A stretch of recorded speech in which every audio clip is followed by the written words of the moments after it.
உங்க காதலியிடம் இந்த அறிகுறிகள் இருந்தால் நீங்க ஒரு ஆபத்தான பெண்ணிடம் சிக்கியிருக்கீங்கன்னு அர்த்தமாம். எந்த ஒரு உறவிலும் தீவிர பொறாமை ஒருபோதும் நல்லதல்ல.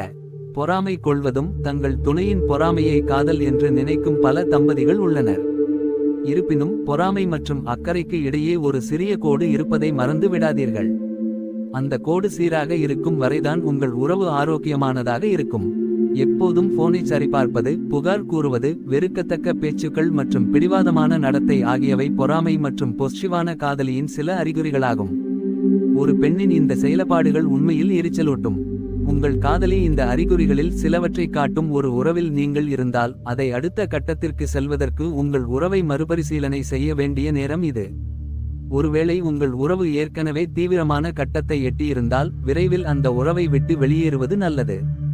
மேலே கூறப்பட்டவை மட்டுமின்றி மோசமான காதலியிடம் இருக்கும் வேறு சில அறிகுறிகளும் உள்ளன. அவை என்னென்ன என்று இந்த பதிவில் பார்க்கலாம். போன் காலை அட்டெண்ட் பண்ணாதபோது கோபம் அடைவது. இது பொறாமை மற்றும் பொஸ்சிவ் உணர்வின் தெளிவான அறிகுறியாகும்.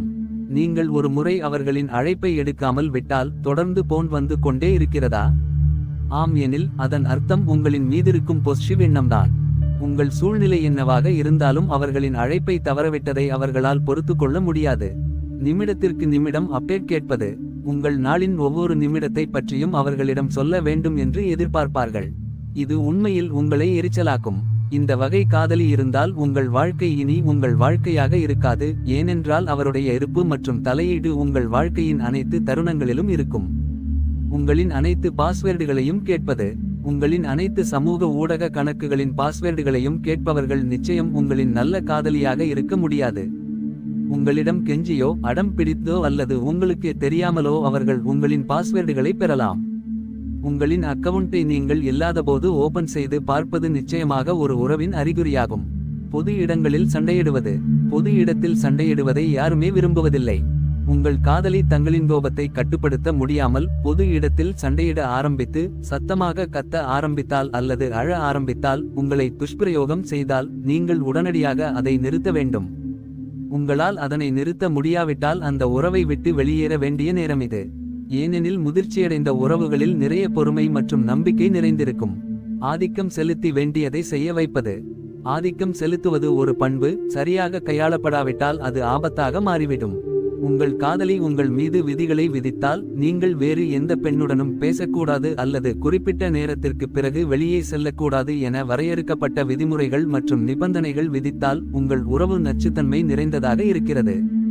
அவர் உங்கள் காதலியாக இருக்க வேண்டும், உங்கள் முதலாளியாக அல்ல. அடிக்கடி அவமதிப்பது. ஒரு ஆரோக்கியமான உறவில் பரஸ்பர மரியாதை இருக்க வேண்டியது அவசியம். சண்டை, சச்சரவுகள் மற்றும் கருத்து வேறுபாடுகள் மிகவும் பொதுவானவை.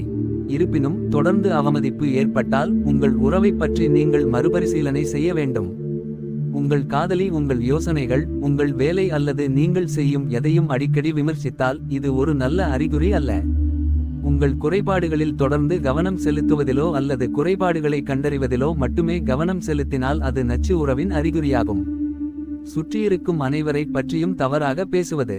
உங்கள் காதலி சுற்றியுள்ள அனைவரையும் பற்றி தவறாக பேசினால் அது வெறுப்பின் அறிகுறியாகும். உங்கள் காதலிக்கு அவர்களை சுற்றிலும் அதிக நல்ல உறவுகள் இல்லை என்பதை நீங்கள் கவனித்திருந்தால் அவருக்கு வாழ்க்கையில் நிறைய பிரச்சனைகள் உள்ளன என்று அர்த்தம். மேலும் வேறு யாரும் உங்களுக்கு நல்லவர்களாக இருப்பதையோ அல்லது நீங்கள் அவர்களை தவிர வேறு யாருக்கும் நல்லவர்களாக இருப்பதையோ அவர்களால் பொறுத்து கொள்ள முடியாது.